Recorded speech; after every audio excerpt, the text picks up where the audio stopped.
Steady. Steady, everybody. Don't panic. I like how your lighting, it makes you look so, like, light, and my lighting, it's just like, hey, look. It looks like she might be tan, but she also just might be really red. We don't know.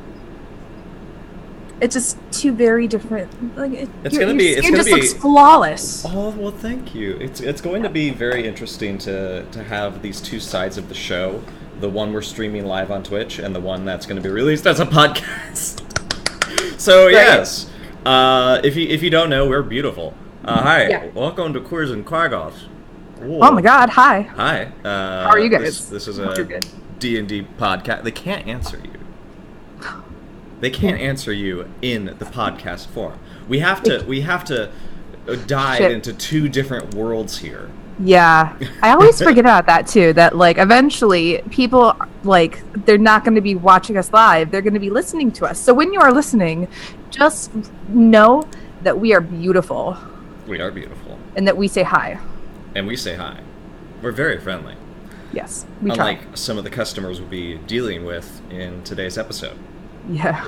Because this is a D&D podcast all about the monsters of the Monster Manual and beyond. We are presenting our second episode, dealing with the...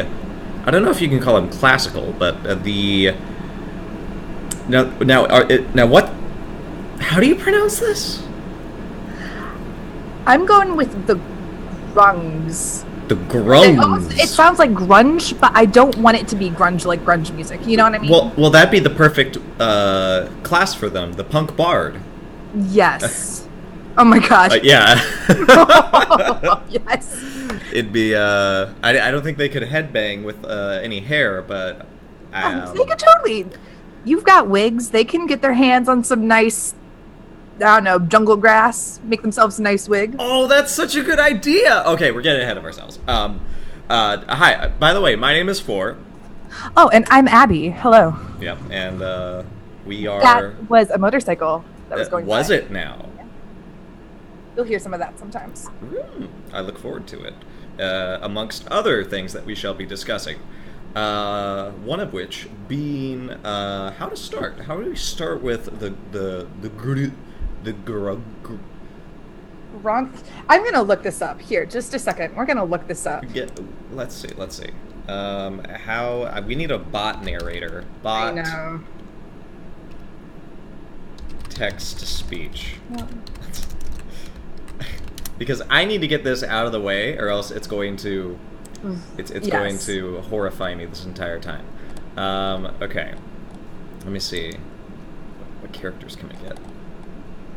Wait, grunge. How to pronounce grunge? We got that. Speech.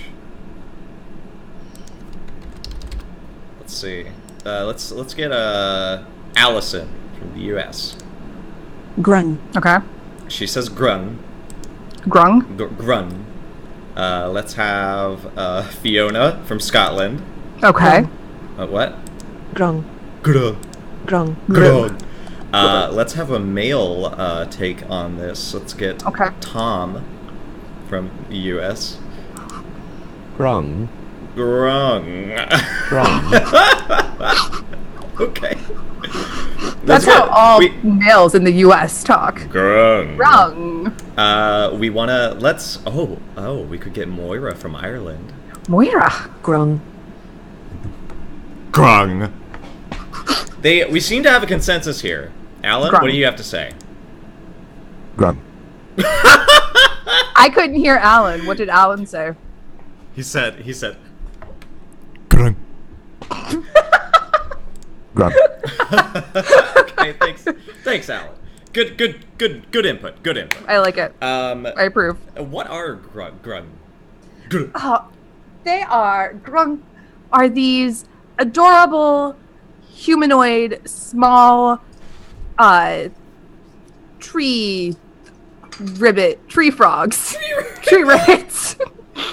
We've got some tree ribbits here. Yes. Dungeon Master. Yes, they are originally from 2nd edition. They were a monster in the Greyhawk setting, and so I've got a picture of how they originally were drawn, which it cracks me up really? because I should show it on stream because right now I have the 5th edition one. Link me. Because the 5th edition one they're adorable. Oh. You see all those different colors and how they're so small and they're like, we're ready for war. The original... We're ready for war, ribbit. Ribbit. No, these actually, they can be kind of assholes, but...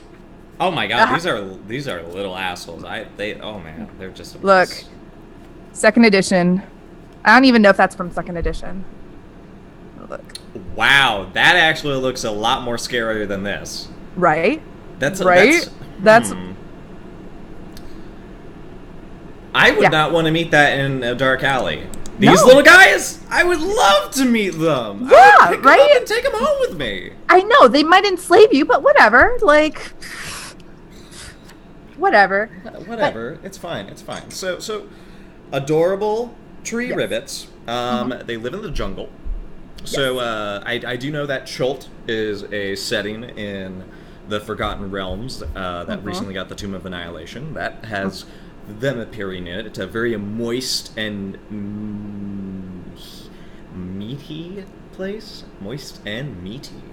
Moist and meaty. Those are good adjectives. I agree. This is great. So, what sort of great things about the Grung can we sort of layer on to our dungeon masters out there who might want to use these little guys in your campaign? Now, we're not getting into combat yet, because I feel like the thing that grabbed both of us was some of the complexities of Grung society. Yes. And I don't know if you've ever tried to use a caste system in your daily interactions with your monsters, but this lays it out pretty thick. Yeah, it's very interesting. In fact, it's one of the reasons. So, I mean, this is probably the selling point of the Grung for you, because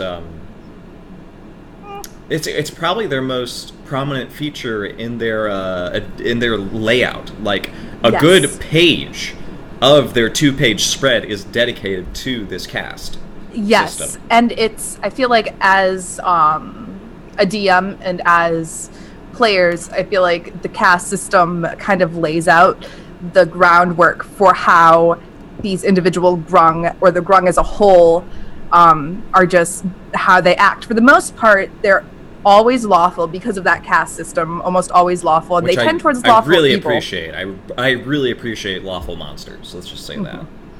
They're really interesting, right? Like, I feel like, especially if I don't know, I feel like all good combat or all good monster situations, you have an idea of, oh, we're not just fighting this, like, throw out monster who's been waiting in this dungeon until this specific group of people comes by. Like, you've got a backstory. They have specific motivations for doing what they're doing.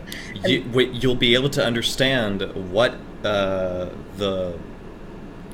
where was I going with this? I wasn't going to say the fight. You'll be able to understand how to really stop them, because there are ways you can stop them without killing all of them, I imagine. Yes.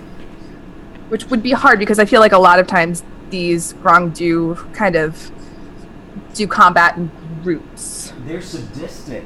Yes! These guys are sadistic. Mm-hmm. So, how to describe what these guys do? So basically, their caste system revolves around the color of an individual Grung. Now, this is actually controlled, because there are different hatcheries for different colors, and generally, depending on which one you are in, is what you'll grow into. So they have, I think there's 6 in total: green, blue, purple, red, orange, gold. As you can tell, green is the lowest. They are the low. And gold, they are the shiny Pokemon, if you will. Yes. Yes. So they're all... Now, here's actually what I discovered. They are all born dullish gray-green. Yes. Like, they're all born the same way, but they grow into different colors as they age. Yes. And then from there, I believe, as they age, they're almost taken away from everybody else, and they're raised in their different caste systems, which... Totally, I mean... There's no mixing up at the hospital when you get your baby. Exactly. But Oh my gosh, I learned somewhere. What was it? Like 6 weeks? It takes 6 weeks for Grung to fully age from the small tadpole into the Grung, whatever that it is. Whatever, an adult. Grung, yeah. Yeah. Or fully grown. So, and then... Oh, go ahead. I was about to say, and then from there, once you're in a cast, you're basically in this cast for life, unless there's some... I've read that there's some odd situations where if a Grung really steps out or like does something truly ridiculous, there is a ceremony that you can go through to change your cast. It is possible. I did see that. There is a ritual to change your color, but I wonder if it works both ways. If the Grung get really mad at a leader, do they demote him to like red or green? I feel like maybe. I feel like it depends on what or how powerful that leader is. For somebody maybe like a purple Grung who is like a general supervisor, I guess you would say, like middle management. Yeah. I could see how one of the higher ups would be like, you're doing a shit job, you're demoted. Ho. But in terms of the higher ups, like a golden Grung, I don't think that would be... I'm sure it can go both ways. If you can be promoted, you can be demoted too, which makes it an extra layer of... Interesting. Yeah, and fucked up. So let's just go from the bottom of this ladder rung all the way to the top. Green, they are the warriors, hunters, and laborers. They are the dime a dozen. Yep. And that makes sense, I think, because they start out with 11 HP. That's nothing. I think that's only like one little D6 away from goblins. Yeah. Yeah, it's very, very low. And then from there we have the blues, who are the artisans and, strangely enough, quite domestic in their roles in this society. So I imagine they're the ones who weave the baskets, who create the art, which is no doubt a feature of Grung society. Yes. And I also found it interesting within the green and the blue how you kind of see the green, they're like laborers and hunters and warriors, and then the blue Grung they're domestic and they do all of, like the arty stuff and they take care of the homes. It's very like a traditional sense of like feminine and masculine, which I find super interesting as well. That's really nice. And that's a really good facet of storytelling as well. Knowing the feminine themes from the masculine themes. So, because in storytelling, when you're dealing with the feminine elements of a story, generally that means you're dealing with the internal issues present in characters. And the masculine issues are those that bring this conflict to light and what the character does in response to these challenges. So I imagine in society it might be in the Grung point of view, this is a good way to demonstrate that with these two different roles. Yes. But above those, above these are is it purple? Purple. It is purple. Purple is next. Purple. Purple. Purple tree ribbit. So these are the These are like the supervisors. Yes. And I see these as the middle management. I guess. You know what I mean? They're the store managers who, if there's a customer complaint... These are the worst ones, I think, personally. These are the ones who when an adventurer comes in and says, "Oh, I came in here to get my swamp souffle, and you're out. Your blues didn't bake enough. My Sunday is ruined." This is the Grung, the Grung that deals with that. Yes. And I also feel like it's easy for these, I imagine them to have, because I feel like Grung as a race have a very big superiority complex. Massive. I feel like, yes. Massive. And I feel like the purple Grung have just enough power to have it really, really go to their heads. Even more maybe than like the red or orange, because it's all you need is just that little bit of power. And especially like this middle management, I can see them being real pains in the ass. Oh, I can see it happening. These are probably the big slavers of the group. Because it seems like the green and the blue don't have any use for them, really. No. These fellows, though. Oh my gosh. Well, from there, we go to the red. Yes. These fucks are the ones you gotta watch out for.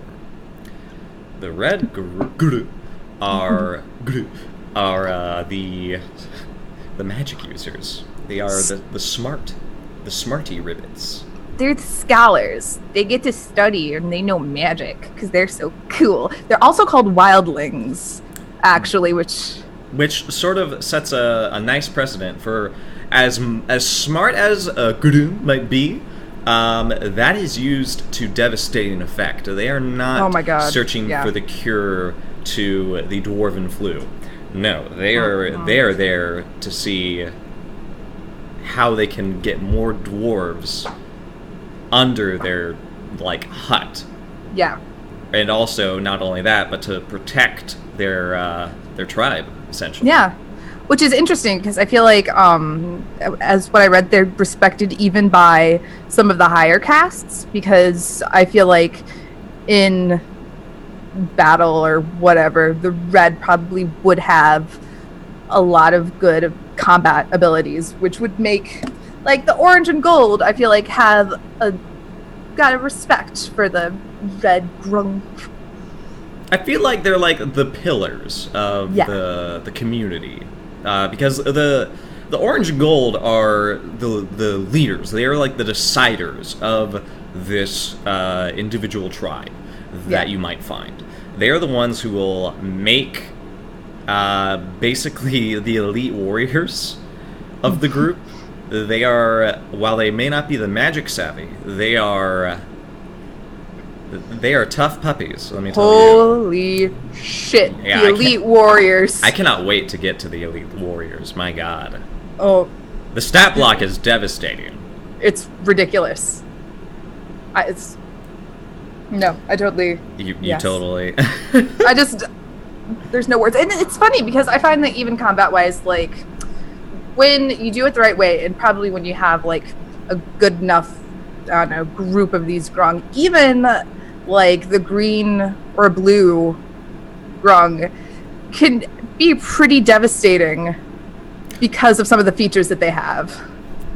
These, while they, at first glance, look like cannon fodder, you can easily make great headway as a dungeon master to beat up your players, if that is your goal. If these are the focus of the adventure, you're gonna have a really fun time, I feel like. Yes. And particularly because you don't have to kill your players when you defeat them. These guys are inherently so dominant. They will enslave anything that walks.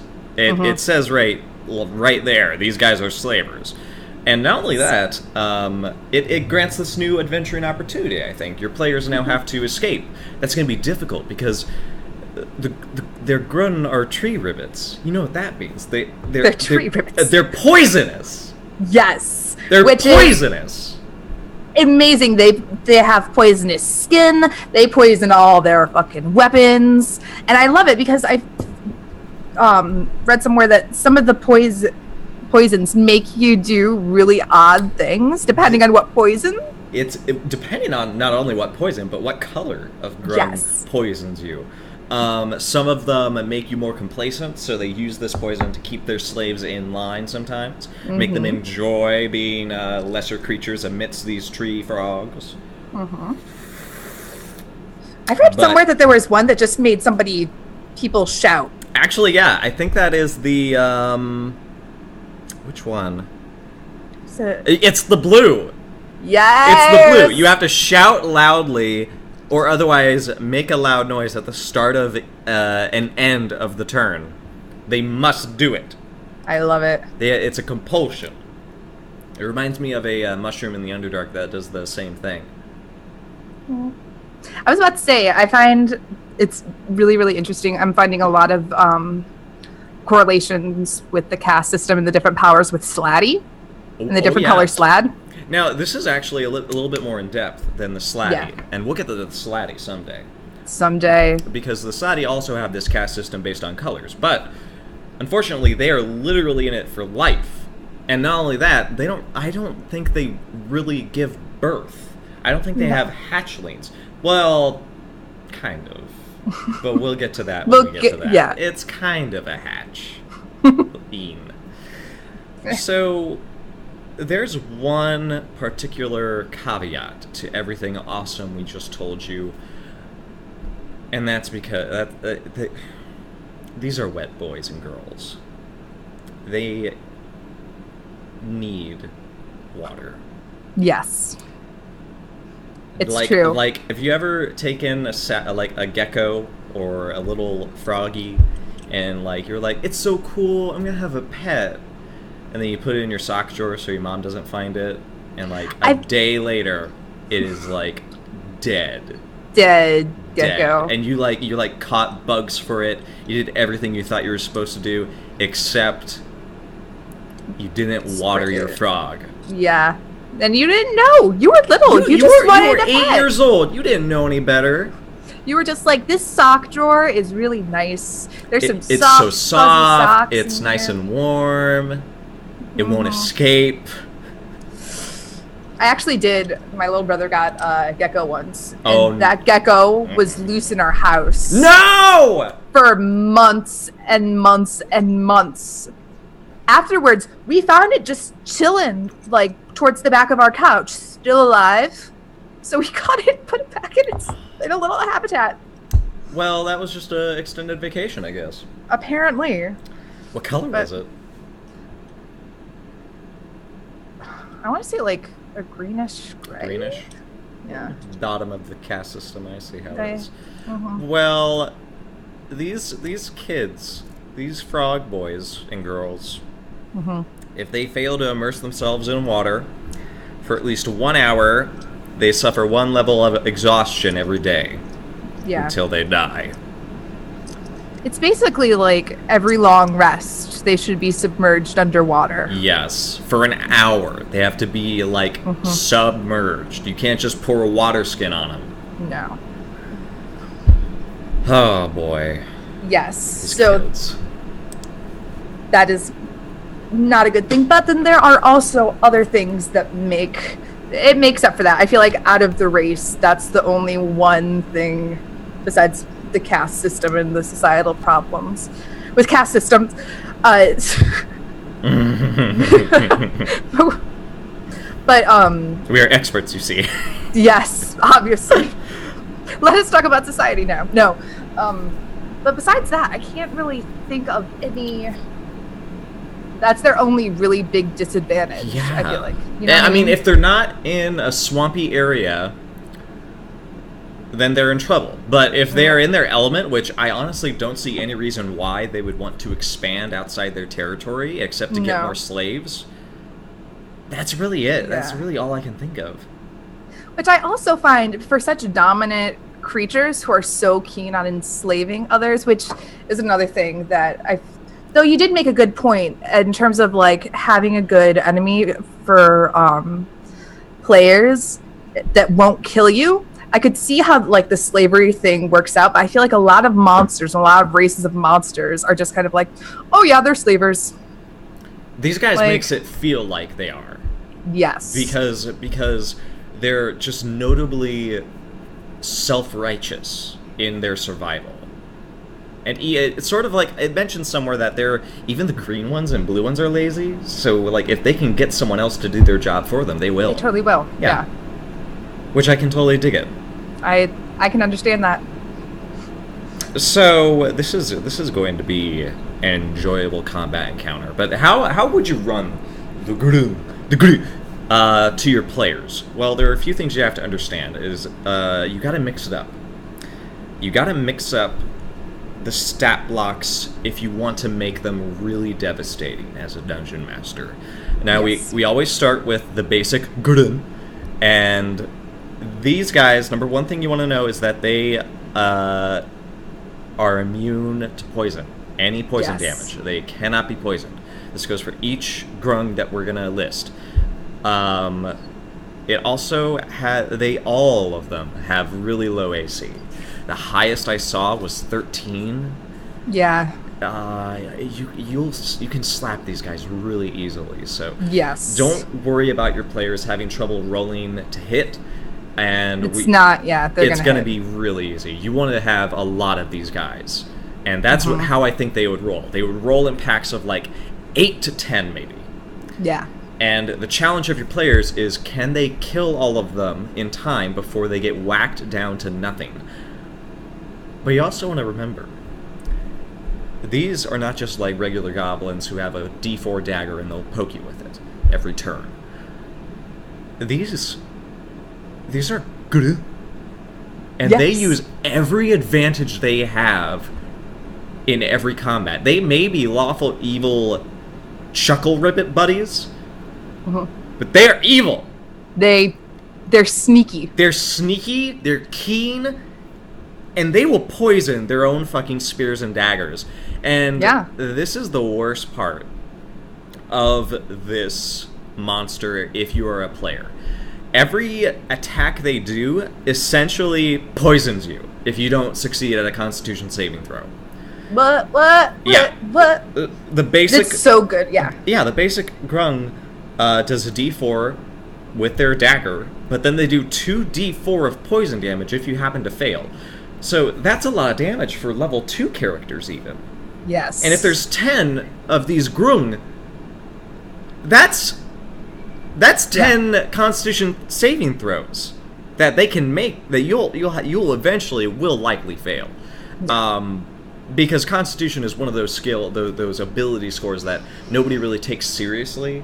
No, and I feel like it's I've learned throughout playing a bunch of different characters that I almost always my second highest score, if not my first, probably should go in Constitution. It's so useful. It is. Just if you want to stay alive, Constitution is very important. But I think another thing about these is they're stealthy, but they're also quick. They're all proficient in stealth. I'm imagining a crap load of these tiny tree ribbits hiding in their tree. Yeah. And then on top of this, they also have an ability to jump 25 feet without any, it's just a bunch of little pieces of popcorn jumping and then hiding and then attacking you again. Well, here's the great thing is that they have speed of 25 and they also have climb of 25. So you know what that means?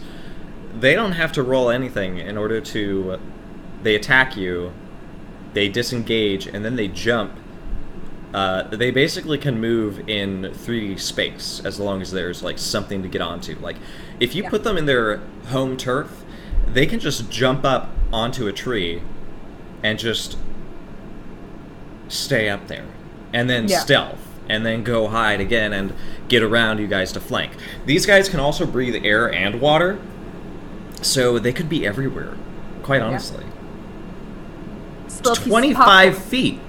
Yep. And 15 feet up in the air. It's crazy. It's insane. There are a lot of opportunities to do so much with just the basic Grung. But if you add a wildling to that... Holy shit. Wildlings? Now, they're not a whole lot better in terms of AC and HP, but they have a lot of spells.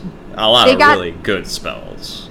The spike growth and the plant growth are two spells that blew my mind. Please tell me. Holy shit. Tell me all about these two spells. These two spells will change your combat encounter for the players immediately. Oh my god. So plant growth... Immediately. Oh, it's insane. So plant growth instantaneously causes all normal plants within 100-foot radius, guys, to grow so thick that movement is slowed by a factor of 4. But it does not inhibit the Grung's movement. Oh no, because they can just jump all over the growth instead of having to slog through it. So, yeah. And guess what? Guess what happens if you put them in their home turf? That swamp is difficult terrain. They don't find it difficult at all. They're just gonna keep hopping around like happy little pieces of ribbit popcorn. So a difficult terrain I think that makes your speed get cut in half. Mm-hmm. You kind of just have to cut it in half again, almost. So you're lucky if you can move 1 to 2 squares if this guy is able to get off that spell. Mm-hmm. Which is probably going to be what starts the initiative because you failed your perception check. Probably. So we've got that, and then we've also got spike growth, which does piercing damage to any creature moving into or through the area that it affects. Right? So here's what you do. This is a big question I want to ask you. What would the wildling want to do for the dungeon master? What would they want to do first? Would they do plant growth first, or would they do the spike growth? Because I'm feeling you could set up the damaging things so that with spike growth, the characters realize, oh crap, we have to stand our ground. And then they realize standing their ground isn't good because the Grung don't have to go into that spike growth most of the time. There you go. Yeah. And then the players are like, we should run, but we'll take damage. That's okay. We can get away. Yeah. Then comes the plant growth. Yeah. And that's when the Grung go in for the capture. A wildling, I feel, would be a welcome addition. You should always include one in these combat encounters. If they're going out to enslave people, it's something I would recommend. Yes. Well, at least 1 or 2. Yes. No, for sure. The other spells, there is Cure Wounds, so they can stabilize, and after they do this, make sure that their creatures are taken care of. Yeah. They have Jump, which is just a bigger jump, I guess. Yeah. And they also have Bark Skin, which... I was about to say, Bark Skin. Yeah, Bark Skin, that helps, it keeps them alive. But these two spells, Spike Growth and Plant Growth, really change this monster in my eyes. It becomes deadly, extremely deadly at that point. No, for sure. So especially, I think, especially for the Wildling Grung, those 2 spells are probably the staple of, if you're going to have an encounter, you really need to take advantage of those 2 things if you want your players to kind of have a little bit of a more difficult time. Well, not only that, it's just... when you first see these guys, you're probably going to imagine they're not much of a threat. They're like, 3-4 feet tall? Yeah, they're small humanoids. They look so cute. They're super colorful. They're tree ribbits. They're cute tree ribbits. Why would they want to harm anybody? And even if they wanted to harm you, you're a big, hefty adventurer. Yeah, exactly. That is when you pull out the stops, because they don't fall into the goblin cliche. They are not things to be smacked into oblivion, because they are smarter than that. They are smarter than that. They know when to engage, and they also know when to retreat. And that is something I want to stress. If they start losing ground in a player against the players in a combat, they should retreat. Yeah. They should peace out. Which is what I enjoy about this, because they're intelligent creatures. Yes. They're not especially intelligent, but they have like a modern. Look, they have an average. They have a +0 to their intelligence. That's average. That's average. That's very good for creatures of this caliber. For sure. I think ogres have -2. Yeah. Yeah. These guys are fine. They're keen. They're smart. They're sneaky. They're a little bit wily. I like it. Also, just in case you guys wanted to know, the poison of the red. I find this one really cool. So if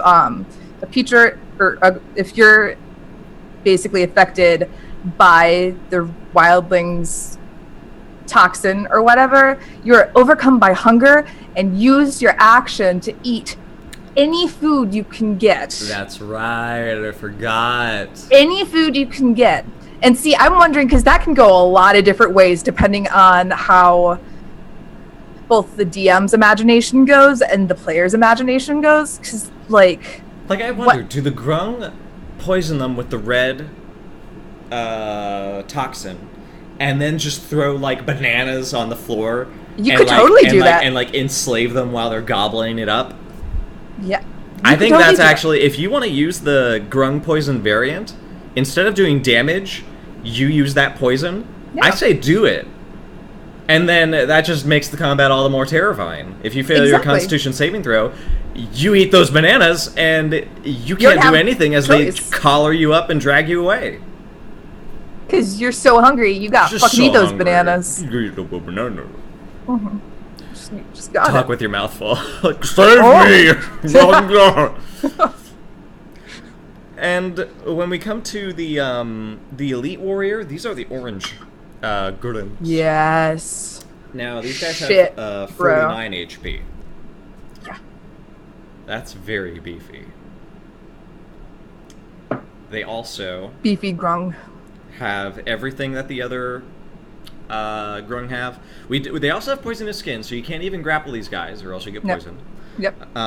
They also have... Like, they don't really put many weapons on these stat sheets, but I'm not torn up about that. That's perfectly fine. What does come into play is the Elite Warriors have a mesmerizing chur. Yes! This is one of my favorites. I read this, and I literally, I was like, oh my god! I freaked out. It's so good. It's this, again, have one of these guys on a team, just one, have them do mesmerizing chur, and your most important player probably... Actually, no, does it do everybody? So this feature stuns non-grungs within earshot. Oh, no! Their saving throws. Oh, so they can't take actions or reactions and automatically fail strength and dex saves. And attacks against them have advantage. You guys, this is absolutely devastating. This is broken. If you fail that saving throw, you're basically fucked. That's... Why even poison you with red Grung poison? Why waste the bananas? Why waste the bananas? You might need those bananas for some other reasons. The Grung are just going to waste those bananas. If you've got an Elite Warrior, if you got an orange Grung on your side, and you fail that saving throw, goodbye! Bye! See ya! Yeah. And then we go to the excellent portion where you have to escape from their camp somehow. They're with all of the other Grung there. But you also got to make them happy. So, speaking of, do you have any other combat instances or interesting features that you would use for a combat scenario with these guys? We've really covered a lot. I was about to say, I think we've got it. Basic Grung do a lot of popcorning, and then you've got the cool toxins. Then you got the magic users being like spike growth and plant growth. And then you got the cool motherfucking orange just being badass Elite Warriors and beefy. And how does one ribbit? You mix it up. You mix up your fight with Wildling and Elite. Yes. You make sure that the Grung know when they have the advantage and when they can wear down their enemy. Because that is how they win. They wear them down. And they just take them. That is how you run combat with Grung, I believe. Yes. I would agree. Let's make them gay now. Yes. All right. So we told you all about them. We told you how devastating they can be. Let's get a story going. What do you? It's been a while since we recorded our last episode. I know. And it's left me thinking a lot of things. But you're the one who's suggested these guys. Yes. So I'm wondering, do you have an adventure or an OTP of the week for the group? See, I don't specifically have an adventure. However, this this race is playable. I'm imagining There are character sheets. There are even adventures written for Grung players. I want it so bad. Yes, I want it in my life. Dungeon Masters Guild has it. Yes. What is it? One Grung above, I believe. I knew it. You found it too. Yeah. No, I've got it right here actually, and it's got like all of the fifth letter, like, and they got this they got cool, little portraits. They got little character notations about them. Cute. It's I really love great. it. They're so cool. Aren't they though? So, what were you gonna go on about? But I really like the idea of, as a player, even I feel like this would make a good one-shot or like a good small campaign. You know what I mean? If you're looking for not a long-term campaign to play, I think having a cast of Grung and seeing how the players interact according to their cast, I feel like cast of a cast would be super, super interesting, right? Yes. Agreed. I am very interested to see how people interact in like role-playing situations, if one obviously has more power or is like above somebody else. You know what I mean? Well, you also have to imagine, like, you're born into what you do. So what if you are like an orange or even a gold Grung, and you're really self-conscious, and if you don't have a slave to boss around, are you just really insecure and you can't stand to let anybody see you like that? Yeah.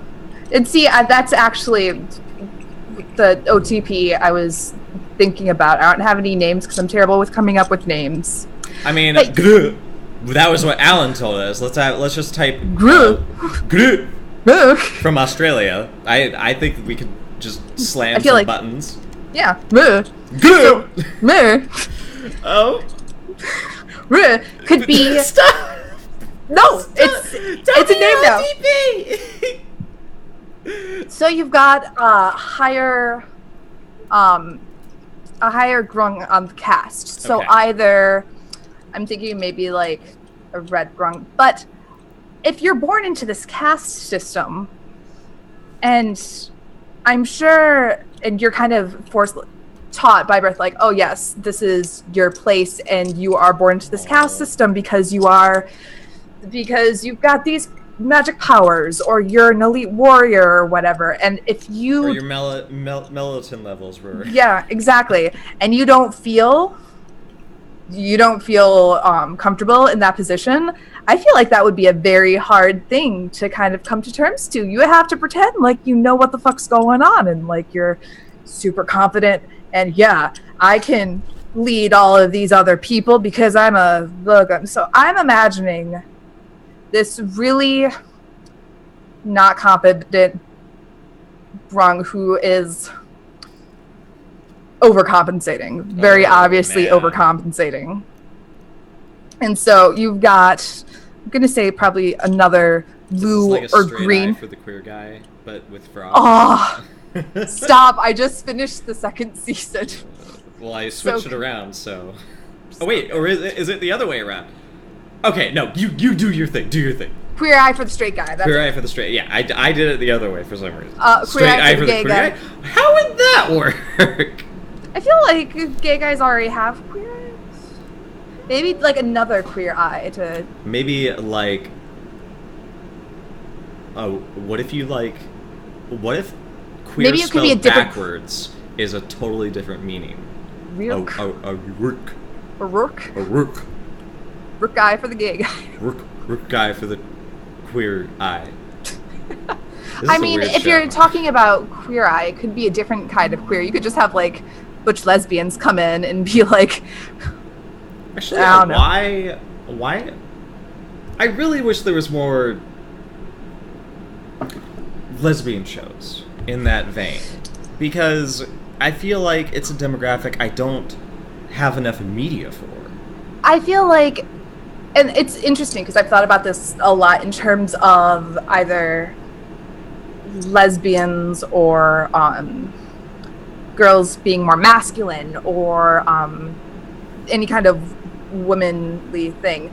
For some reason, I feel like it's much easier to accept an openly lesbian relationship than it is for gay, because, and this is gonna get deep for a second, and I could be totally wrong. Men are men. Exactly. It's that toxic fucking masculinity. Men are men, and then if you go past that, that is the most shameful, because you were born with this privilege and with this power and masculinity. You know what I mean? I love that. I think it also touches on sort of like a disrespect towards women, because a manly woman can be sexualized. Oh yeah, no, for sure. They and manly will do women, everything they can, and they are in most scenarios. It's just if you hear that either it's a difference between like guys watching, like you hear a lot of lesbian porn, like, or if like a girl's bisexual, like are you into a serves a straight man's sexual libido, it's acceptable, but only in that instance. Which I feel like is not a real thing. I doubt that most straight guys are really that desperate. I feel like it's just ingrained into their brains, because you can't be that stupid. Because you're not. Here's the thing. You're not. And I'm sorry I have to get in, but this is a queer podcast, so we're gonna get into this. Please. That you're not masturbating to two lesbians having great sex. No. Because you're happy that they're happy. No. And they're having sex because they love each other. No. No. You're not doing it because of that. You're doing it because they're on stage for you. And and if we're gonna go into the vein of like pornography and good porn versus bad porn, and kind of the stigma that pornography has kind of got for it's just it can be toxic, and it has caused a lot of like toxic views towards women. I like that women. This is the episode where we bring up toxic masculinity in the episode that we cover toxic tree frogs. Yes. Yeah. Yes. This all is perfect. Comes together. Oh my gosh.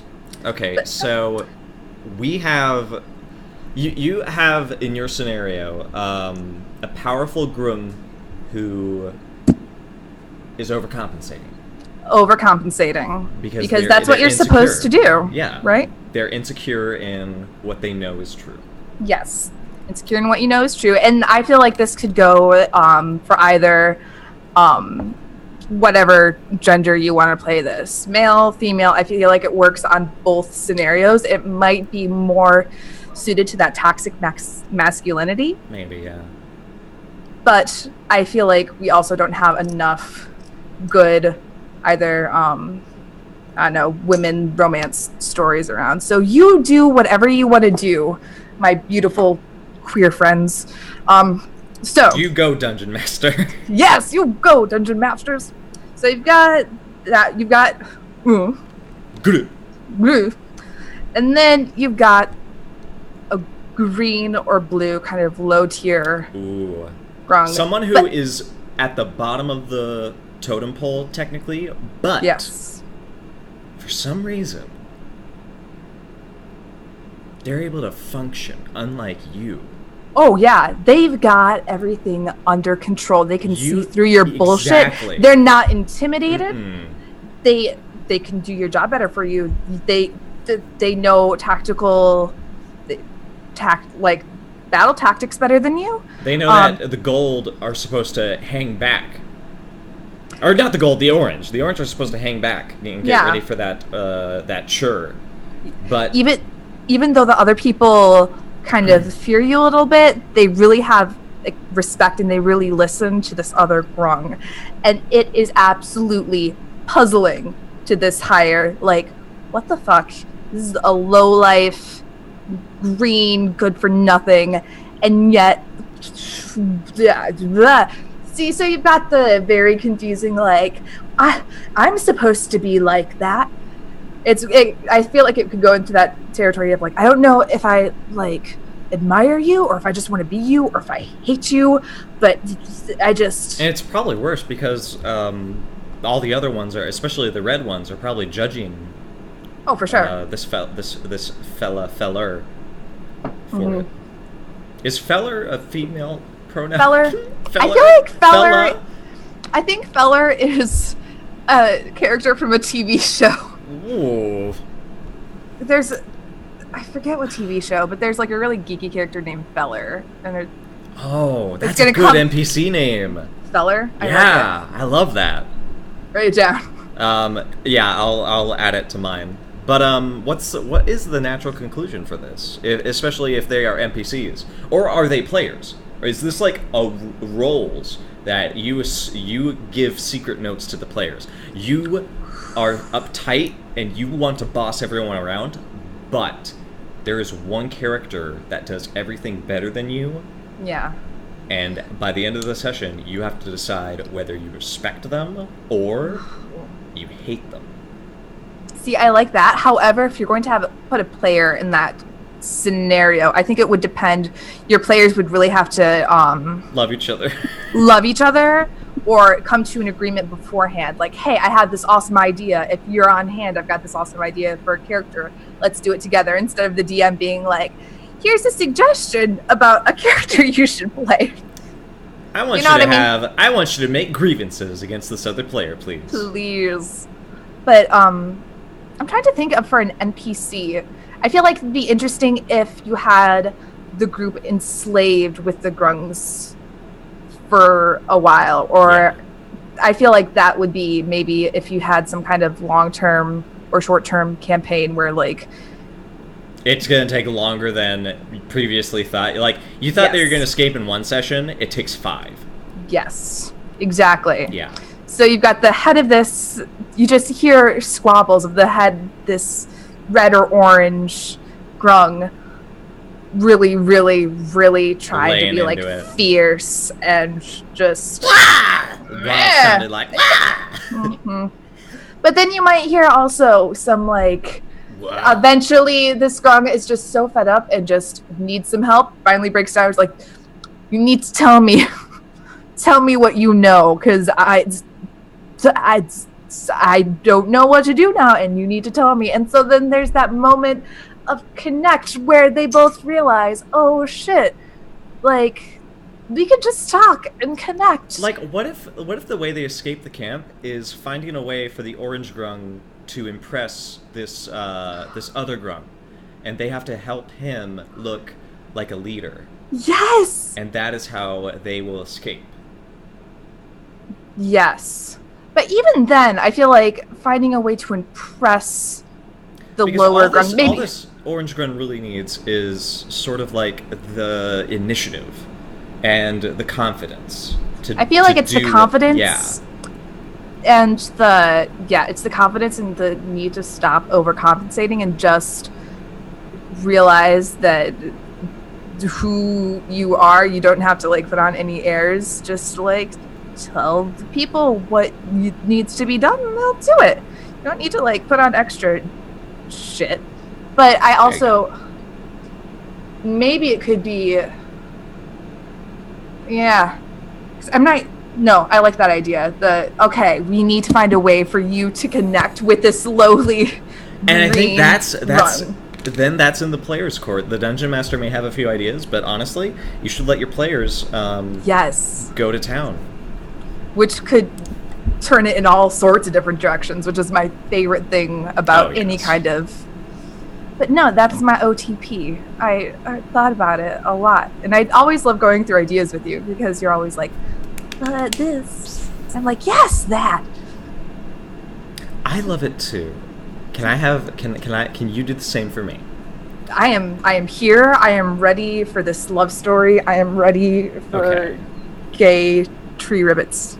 There are gay tree ribbits, and Please. it all begins when the gold Grung passes away.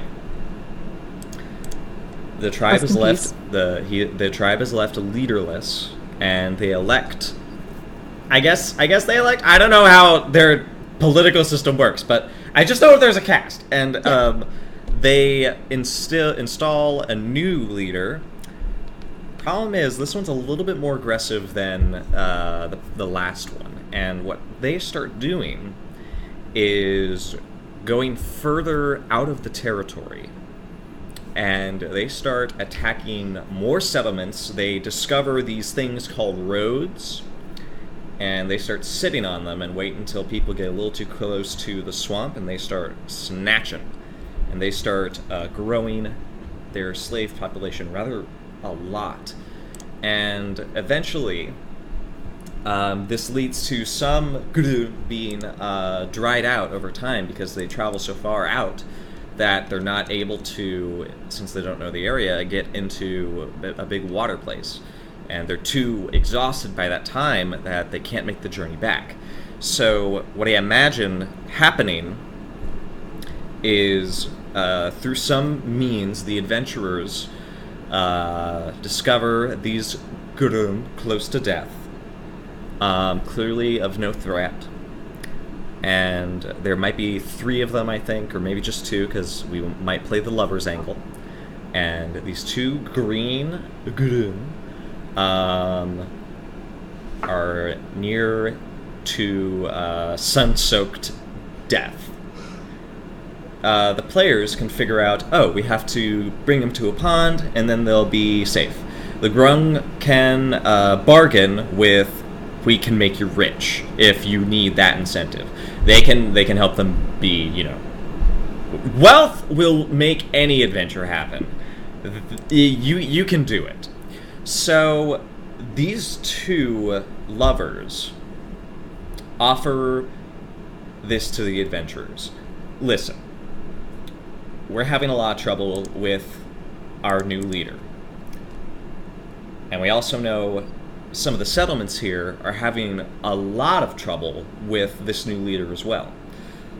What we would like to do, what we need your help with, is we need to kill this leader. The problem is, you can't just walk in there.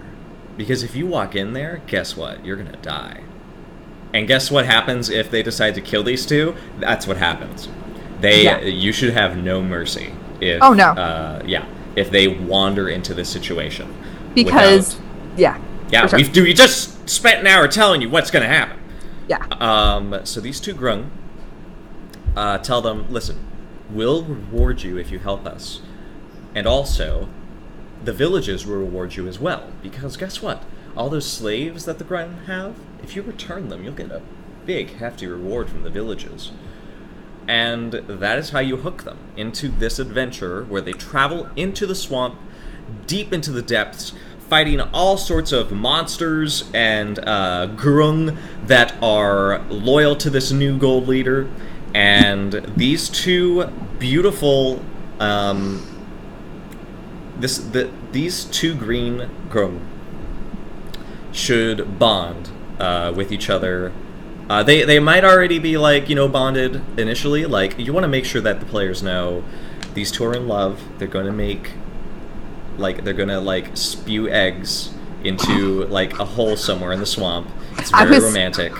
See, the way that I thought that you were going to be they're going to make sweet tree ribbit babies. Tree ribbits? They're going to make... Instead, you were they're just going to spew their eggs all over. Scoop a hole... And they're going to spew some tadpoles. That's how it's done. That onomatopoeia, though. I've had a lot of onomatopoeias lately because I've been, doing Animorph stuff. Yes. Yes.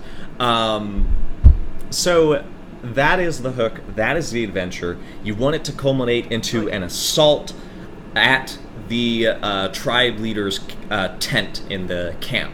And you also want there to be, really nice build-up. You want there to be deception from the players who are working with these 2 Grung. These 2 gay Grung! And you should be building up to that confrontation. You should be having some of the slaves helping from inside, pulling an inside job. You should have the players, pretend to be slaves. You should have... all these, they should try to help the tribe rise up against this evil leader. If you and meet all sorts of us things. overcompensating the orange Grung, try to help it get its confidence back and seduce the fuck out of the smart green Grung. Because then you have the orange ones on your side. And Yes. it's just, you want to convert as much of the tribe over to your side as you can before you do this big battle, because otherwise, You're gonna need it. mesmerizing, sure, motherfucker. God damn. That still can't get over that feature because Like, the only way you can avoid that is stuff cotton into your ears. yeah. That's it. That's Or- all you can do. Otherwise, Yeah. you better roll high. Yeah, you better make those saving throws. Yeah, I don't know if it even has a saving throw. I feel like it should, or it does. Should, but guess what? It might not, because fucking... See, and I don't, because... I'm gonna look again.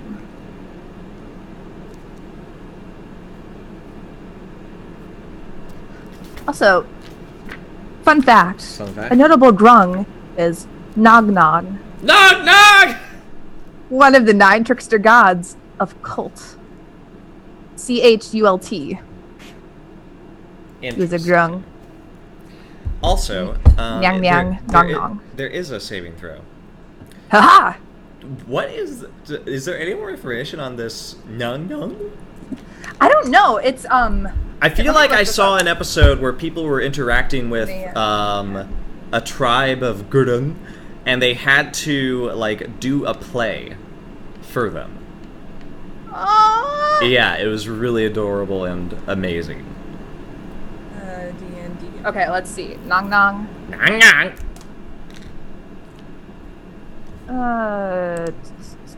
Did I spell that right? You might have.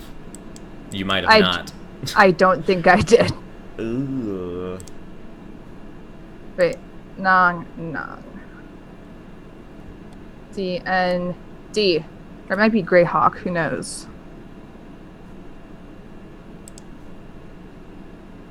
I think it might have been originally a Greyhawk thing. Well, I also think the only other opportunity NPC that I think you could have is have a Grung as a. If you want to be actually, here's a player hook. If you want to play a Grung, here's what I advise. If you want to be a queer Grung,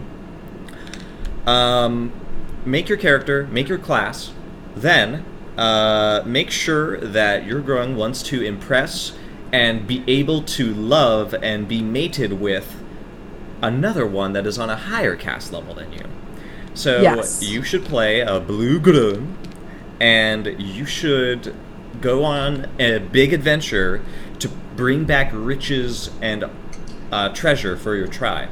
Because tribe love riches. They love that riches. So do adventuring parties. I honestly... And that is your hook. That is how you Yeah. play a Grung. That is your motivation for going on adventures.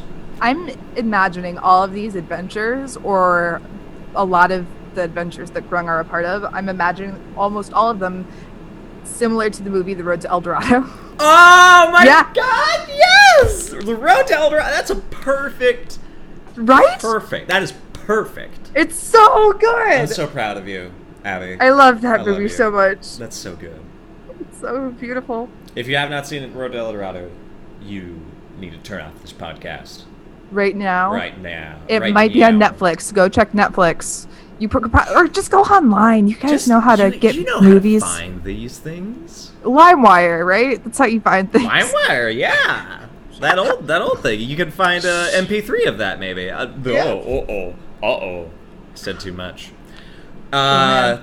Anyway, folks, that and this is Queers and Quaggoths. I feel like we covered the Grung pretty well. What about you? Yes. I'm so glad you recommended them, because at first I was like, I don't recognize that. And then I remembered Volo's Guide to Monsters, and I was like, there are some Yeah. really adorable monsters in there. Yes! And I was pleasantly surprised. Well done. They're just I'm so so pleased. sweet. Yeah, and plus it's nice because I don't know I'm not a DM, so I don't have a lot of time to just like go flipping through the monsters guide to be like, oh, maybe I should use this for an encounter. So I don't know what the fuck I'm talking about half the time. Well, it's also just like, oh, let's do the Varguli for our gay monster. There are some monsters in there we cannot do. We will not try to romanticize a head with bat wings. A dismembered head with bat wings. We're not going to do that. I feel like we could make it work. Abby, don't do this to me. Abby. I'm not... Wait until October. At least wait until October. I feel like in October we're going to have a lot of really good classic. Oh, we need to do like a super mega month of Queers and Quaggoths during October. And we need to do all of the spooky monsters. Yes. Well, before we do that, okay, October is going to be really great. We're going to be slamming that down onto our notebooks. Boom. Abby, what do we want to do next? I chose this time. It is your turn, my friend. It's my turn? It's your turn. Okay. I feel like we need to go. We'll have turns. So, I like that. I like that. It's very my favorite murder of you. Yes. I always listen to the episodes when it comes out, so yeah. Oh man, the most recent one was fun. Can we just talk about other podcasts? I mean, we could totally do that. We could totally do that. So there are a lot of monsters that I want to do, but I figured. Well, of course, but I could do an old favorite so that people can sort of get into the know of what really influenced me when I read through the monster manual. And I feel like we've done a lot of references. So next time on Queers and Quaggoths, we would like to bring you into the folds of the Lord of Colors himself. Yes! The Slad Lord Rembu and his sladdy queers. Rembu is my favorite NPC. I'm gonna cry. Yes. And I love Sladdy. I'm hoping to give closure, and I'm hoping to answer a lot of questions about my old Festival of Colors campaign. Please. And everything that it would have pointed to, every direction it might have gone. So that'll be a beefy episode where I reveal all the secrets of the Sladdy to you, Abby, and the viewers. But mostly to me. I have a lot of unanswered questions. You'll find out when it comes out. This is why I wanted you for this, because he's just the perfect gay. God. Honestly, okay, he might be the most perfect gay, or he might be the biggest pansexual there has ever been. I'm going with pansexual because he doesn't give a shit. He really doesn't. Think about it. He doesn't care. Listen. You'll learn what Rembu cares about.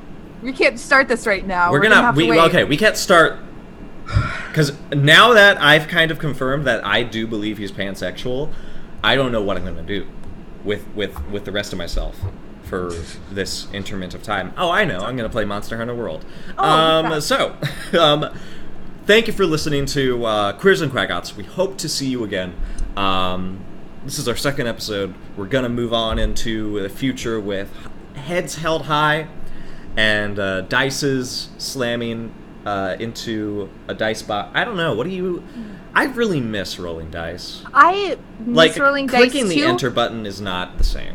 It's not the same, but then also at the same time, I'm notorious for bad physical dice. Are you serious? You're rolls. Cursed?